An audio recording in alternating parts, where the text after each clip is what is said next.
In the heart of the bustling city, where skyscrapers touched the sky and luxury cars painted the streets, there lived a woman everyone admired, but very few truly knew. She was powerful, wealthy, and elegant, the kind of CEO who commanded boardrooms with nothing more than her presence. Her name was Victoria Hale. She had everything: fortune, respect, influence. But behind her flawless smile and carefully chosen designer dresses, she carried a secret pain no one could see. Her daughter, little Emily, was only 6 years old, and she had never spoken a word. Doctors had tried. Therapists had failed. Specialists from around the world came with promises, but one by one, they left Victoria with disappointment. For a woman who could buy everything money could afford, she couldn't buy the one thing her heart longed for: her daughter's voice. But life has a strange way of weaving miracles in the unlikeliest of places. Across town, far from glass towers and luxury apartments, worked a man named Daniel Brooks. A janitor in the very building Victoria owned, Daniel's life was the exact opposite of hers. He wore second-hand shirts, carried an old lunchbox, and his calloused hands told the story of years of struggle. He was a single father too, raising his young son, Matthew, after tragedy struck his family. Daniel knew what it meant to fight, to sacrifice, and to survive with almost nothing. One evening, fate crossed their worlds. Victoria, stepping out of a late meeting, found her daughter quietly watching Daniel mop the marble floor of the lobby. Emily stared at him longer than she had ever looked at anyone, and for the first time in months, her lips curved into a tiny smile. Victoria froze, because Emily never smiled at strangers. Something about this janitor, this ordinary man, had sparked something extraordinary in her daughter. From that night forward, destiny began to stir. Victoria, desperate for a solution, approached Daniel with an offer that shocked him to his core: "If you can make my daughter speak, marry me." At first, he thought she was joking. A CEO? A billionaire woman? Asking him, a janitor, something so outrageous? But she wasn't joking. This was her last hope. And Daniel, a father who understood the language of children's hearts better than anyone, decided to try. What unfolded next is a story of love, sacrifice, hope, and a test of two worlds colliding. Could a humble janitor truly heal the silence of a child where the world's best doctors had failed? And could that miracle bring two broken families together? This is their journey. Life has a strange way of bringing together people who should never have crossed paths. Some call it fate. Others call it destiny. But for Ethan, a humble janitor struggling to raise his daughter after losing his wife, destiny looked more like endless nights of exhaustion, working 2 jobs just to keep food on the table. His rough hands smelled of cleaning chemicals, his shoes worn out, and yet, his heart never stopped beating with love for his little girl. And then, there was Isabella Moretti. The kind of woman you only read about in business magazines. A self-made millionaire. A powerful CEO. A woman who could walk into any room and make people fall silent with her presence. She had everything people dream of: wealth, beauty, influence, yet behind her cold eyes, she carried a secret pain.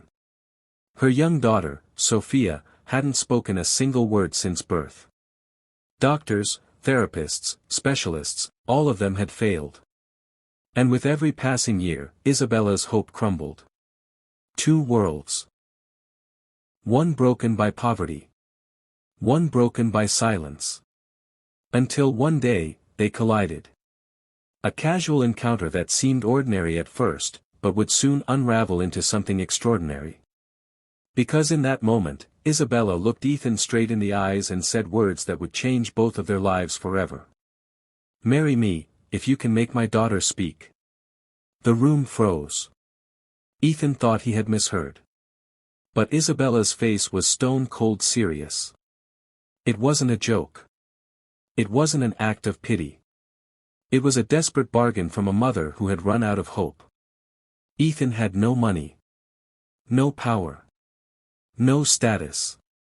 But he had something Isabella didn't: patience, empathy, and a father's heart that knew what it meant to fight for a child. What began as a deal soon grew into a journey filled with challenges, heartbreak, and moments that would test them both in ways they could never imagine. This is not just a story of wealth and poverty. It's a story of love, sacrifice, and the miracles that only the human heart can create. Stay with me, because what happens next will surprise you. Ethan's mornings began before the sun ever thought of rising. The alarm clock never needed to ring, his body was trained, disciplined by years of survival. His first stop was always the same, a little wooden bed tucked in the corner of their tiny one-room apartment, where his daughter, Lily, still slept peacefully. Her hair tangled across her pillow, her breathing soft and innocent. Ethan would pause, just long enough to kiss her forehead and whisper, "Daddy's got you, always." Then reality would hit. The cracked walls. The peeling paint. The empty shelves in the kitchen. Poverty was not just a condition, it was the air they breathed. By 5 a.m., Ethan was already pushing a mop across the cold marble floors of the city hospital. He was invisible there.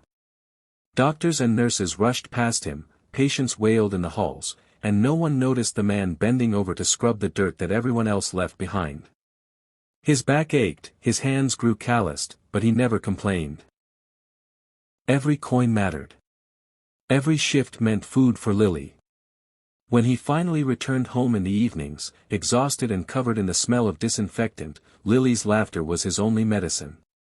They would sit by the flickering light of a cheap lamp, sharing a bowl of noodles, and Ethan would tell her bedtime stories. Stories of kings and warriors, of dogs that saved kingdoms, of heroes who rose from nothing.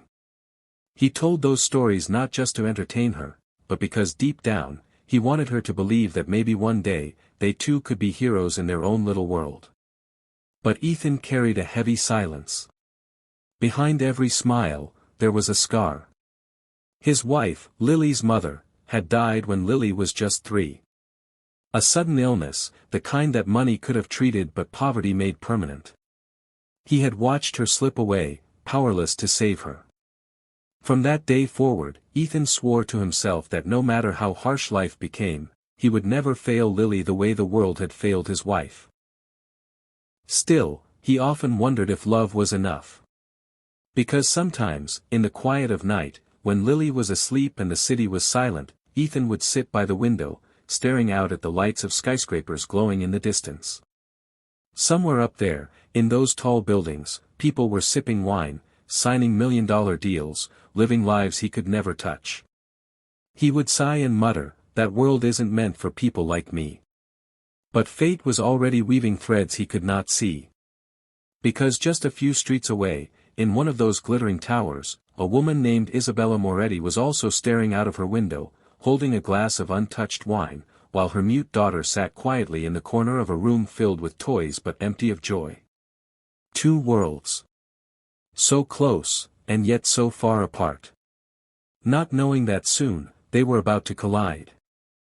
The next morning, as the sun poured its gentle light through the wide glass windows of the CEO's mansion, the air was thick with tension and curiosity. Samuel, dressed in his simple clothes, a neatly ironed shirt and dark slacks, stood at the edge of the living room, his hands folded respectfully in front of him. Across the room sat Isabella, the powerful CEO, with her daughter beside her. The girl, no older than 8, had big doe-like eyes and curly hair that framed her pale face. Her silence filled the room like an unspoken weight. She clutched a worn-out teddy bear to her chest, her knuckles white from holding it too tight. The world had labeled her mute, but Samuel did not see her that way. He saw pain. He saw fear. And he knew fear all too well. Isabella leaned forward, her sharp voice breaking the silence. "Mr. Samuel, I'll be direct with you. If you can help my daughter speak, if you can bring her voice back, then I will keep my word. Marriage, wealth, a future beyond your imagination. But if you fail," she trailed off, her cold eyes narrowing, leaving the unspoken consequence hanging heavy in the room. Samuel did not flinch. Instead, he knelt slowly in front of the little girl, his eyes softening. He remembered the children he had seen overseas, in war zones, terrified and silent after the bombs fell. He had sat with them, listened to them, and helped them find strength again. He believed this little girl was no different. "Hi," Samuel said softly, his voice deep but gentle. "I'm Samuel. But you can call me Sam, if you want. You don't need to say anything yet. Just nod if you hear me." The girl blinked, then, very slowly, gave the smallest nod. It was enough to make Samuel smile. He reached into his pocket and pulled out a small wooden carving, a bird, simple but beautifully detailed. "I made this a long time ago. It's a bird that loves to sing, but sometimes, even birds are afraid to open their mouths. Do you know what helps them? Someone listening." For the first time, the girl's eyes lifted, curiosity shining through the sadness. Isabella noticed this too, but she remained silent, her face unreadable. Samuel continued softly, his words not only to the girl but echoing for everyone in the room. "Your voice is not lost. It's just waiting for the right moment. And when it comes, it'll be stronger than ever." The girl reached out, trembling, and touched the bird in his hand. For a second, Samuel felt a spark, hope. Behind her composed exterior, Isabella's heart skipped. This was the first time in years she had seen her daughter react to anyone. And though she tried to hide it, her steely confidence wavered ever so slightly. The silent battle had begun. Samuel wasn't just fighting for the girl's voice, he was fighting for a family's healing, and perhaps, unknowingly, for his own redemption. The morning light filtered through the grand windows of Elena's mansion, casting warm gold across the polished marble floors. For all the luxury, the house was eerily quiet. Elena's 6-year-old daughter, Sophia, sat by the window seat, her tiny hands clutching a worn-out stuffed rabbit. She stared outside at the gardens, her eyes distant, her lips pressed together in silence. No one could remember the last time Sophia had spoken a word. Doctors had examined her, therapists had tried countless methods, and expensive tutors had filled her days with lessons and exercises. But the silence remained. Elena stood a few feet away, her power suit immaculate, but her heart heavy. She was used to commanding boardrooms, bending the will of investors, and silencing critics, but here, with her own child, she was powerless. When Daniel first entered the mansion as the new janitor, Sophia had merely glanced at him. But something flickered in her eyes. Curiosity, recognition of something softer than the polished perfection around her. Daniel, quietly sweeping near the corner, noticed. He didn't stare or push. Instead, he crouched down, gave a small smile, and whispered just loud enough for Sophia to hear. "I had a friend once who held a rabbit just like yours. His name was Lucky." Sophia's eyes shifted toward him. For the first time in weeks, she seemed present, alert. Elena, watching from the doorway, felt her breath catch. Was it possible? Could this stranger succeed where all others had failed? Daniel didn't rush. He didn't plead. He just stayed there, close to the ground, his voice calm and steady, the way he had once spoken to scared villagers in war zones, or to his own daughter back when she was Sophia's age. Something was changing. The silence, for the first time, didn't feel permanent. Over the next few days, Daniel became a quiet presence in the mansion. He never forced himself into Elena or Sophia's world, but somehow, little by little, his presence filled the spaces that had been empty for so long. He noticed things no one else did. The way Sophia's eyes lingered on her mother's office door whenever Elena left for work. The way she hugged the stuffed rabbit tighter whenever strangers entered the house. The way she seemed to listen, to every sound, every word, even if she never replied. One afternoon, Daniel set down his mop bucket and sat cross-legged on the floor of the grand hall.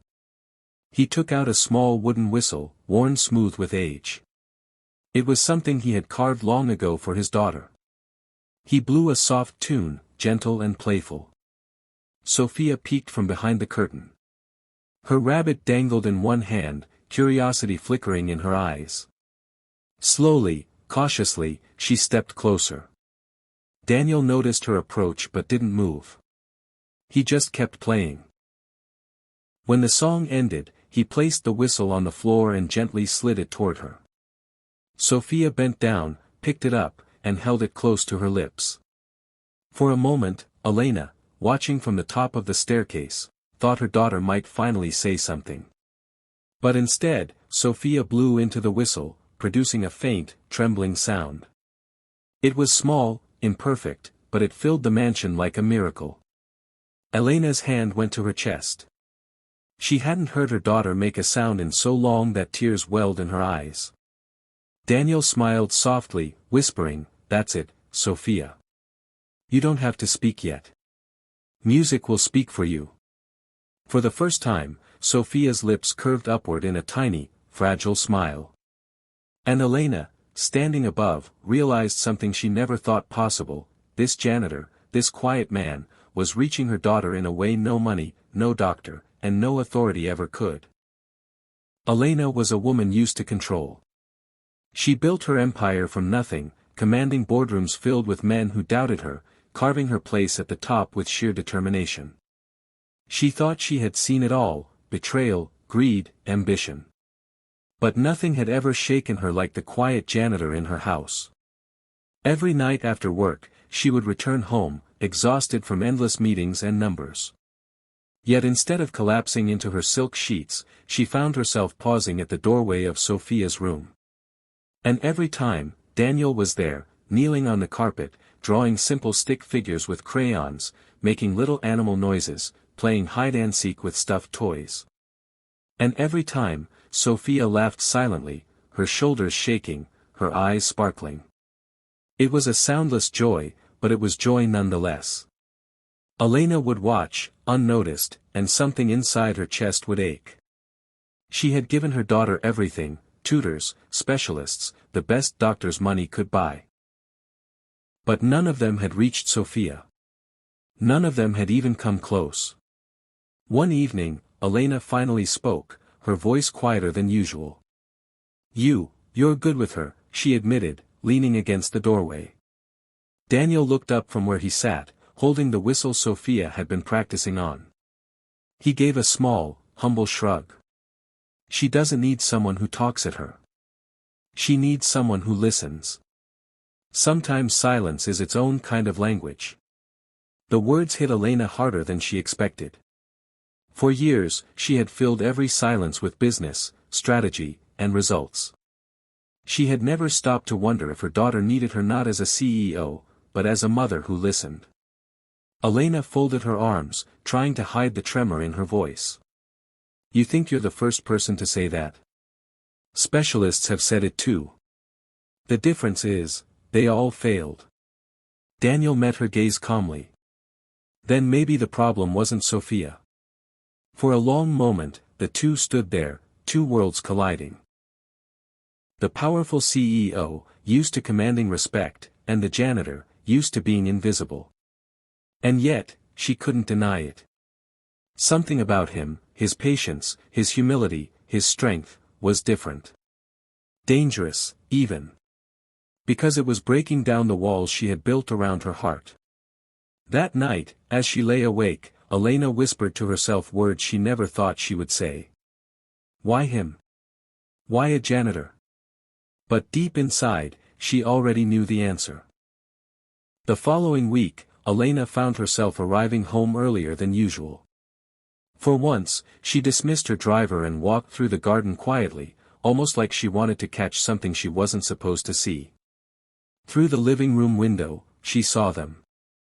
Daniel was showing Sophia how to balance blocks into a tower. She clapped, silent but enthusiastic, each time it grew taller. Then, with a mischievous grin, she flicked the last block, sending it tumbling. Daniel laughed, a real, unguarded laugh that filled the house in a way Elena's mansion had never known. Sophia threw her arms around him, and for the first time in years, Elena saw her daughter not just surviving, but living. Elena stepped inside quietly, watching. Daniel noticed her and stood up quickly, almost guilty. Mrs. Elena, sorry, I didn't hear you come in. She waved a hand, dropping her bag on the sofa. Relax. You're not in trouble. Her eyes lingered on Sophia, who was busy arranging the blocks again. A question burned inside her, and before she could stop herself, she asked. Where did you learn this? To reach people like her. Daniel hesitated. His jaw tightened. For the first time since she had known him, his calm mask cracked. My sister, he said quietly. She was like Sophia. Silent, but not broken. My parents never understood her. But I did. Elena froze. Where is she now? Daniel's eyes darkened. He took a deep breath, then shook his head. Gone. That one word carried a lifetime of grief. Elena didn't press further. She felt a sting in her chest she hadn't expected, a mix of sorrow and admiration. That night, after Sophia went to bed, Elena lingered in the kitchen as Daniel cleaned up. For once, she wasn't giving orders. She was curious. You hide a lot, don't you? She asked softly. Daniel glanced at her, half smiling. Don't we all? For a moment, their eyes locked. Neither looked away. The air between them shifted. He was no longer just the janitor, and she was no longer just the CEO. For the first time, they saw each other as man and woman. And it terrified Elena. She turned quickly, breaking the gaze. Good night, Daniel. But even in her room, the memory of his eyes lingered. The next morning at the office, Elena sat in her glass-walled corner, trying to review a contract, but her mind wandered back to last night. To Daniel's voice when he said, gone, to the look in his eyes that spoke of wounds deeper than hers. She shook her head sharply. This is insane. He's the janitor. You're the CEO. Control yourself, Elena. But no matter how hard she tried, her heart didn't listen. At home, Daniel had been working around the garden when Sophia ran up to him, tugging at his sleeve, pointing toward the swings. He followed, pushing her gently as she laughed silently, her joy louder than any sound. Elena stood at the balcony, watching. She caught herself smiling, something rare. But her smile faded when she noticed the housekeeper, Mrs. Grace, standing nearby with folded arms. The woman's eyes lingered too long on Daniel and Sophia, then on Elena herself. The look wasn't judgmental, no, it was knowing. Later that evening, as Elena walked past the kitchen, Mrs. Grace stopped her. Madam, she said cautiously, the janitor, he's different, isn't he? Elena's chest tightened. What do you mean? Mrs. Grace hesitated, lowering her voice. I only mean. I've seen Sophia smile more in 2 weeks than in years. It's as if he carries something she understands. But, she trailed off, choosing her words carefully. People will talk. A man like him, in this house, so close to you. Elena's face hardened. That's enough, Grace. But as she climbed the stairs, her pulse quickened. Not with anger, with fear. Fear that what Grace saw was real. Fear that others would soon see it too. That night, Elena couldn't sleep. She went down to the study, only to find Daniel there, half asleep on the sofa, a book open on his chest. She picked it up gently, only to realize it was a worn children's book, the kind he'd been reading to Sophia. His eyes opened slowly, catching her in the act. Their faces were close, too close. Elena, he said softly. Not, madam. Not, boss. Just her name. For a moment, she forgot the world, the titles, the rules. The silence between them throbbed with an unspoken fire. But before anything more could happen, Sophia's soft footsteps pattered in the hallway, and the spell broke. Daniel rose quickly, bowing his head as if guilty. Elena stepped back, her heart racing. Yet she knew, deep inside, that something irreversible had already begun. The wedding day was nothing short of magical. A breathtaking venue, decorated with soft white flowers and golden lights, stood as a testament to how far two souls from opposite worlds had come. Guests whispered in awe, the CEO, and the janitor. But when they saw the way Elena looked at Michael, the doubts melted away. Her daughter, little Sophie, walked proudly down the aisle as the flower girl, her voice clear and sweet as she called out, "Mommy! Daddy!" The crowd gasped and applauded. For the first time, Sophie's laughter rang out freely, filling the hall with joy. Michael stood tall, not as the janitor the world once labeled him, but as a man of dignity, strength, and love. Elena, the once cold and untouchable CEO, now had warmth in her eyes that rivaled the glow of the chandeliers above. Their vows were simple but powerful. Elena whispered, "You taught me that love is not about status, but about sacrifice." Michael responded, "And you showed me that even the most guarded hearts can learn to feel again." As they sealed their promises with a kiss, the applause shook the hall. Sophie ran into their arms, completing the family they had all longed for. But beyond the romance, the story carried a message: true love isn't about wealth or titles, it's about healing, trust, and choosing to stay when it's easier to walk away. And so, Elena, the CEO who once had everything but love, found her heart in the unlikeliest of places, a single father who taught her daughter to speak, and taught her the true meaning of family. Michael, once underestimated, rose not only as a father but as a husband, protector, and partner. Together, they proved that love crosses all barriers, status, pride, and even silence. This is more than just a story of a CEO and a janitor. It's a story of resilience, redemption, and the kind of love that transforms lives forever. If this story touched your heart, don't forget to like, share, and subscribe for more inspiring tales. Every week, we bring you stories of love, sacrifice, and second chances, because sometimes, the best stories are the ones that remind us of what truly matters. Until next time, stay inspired.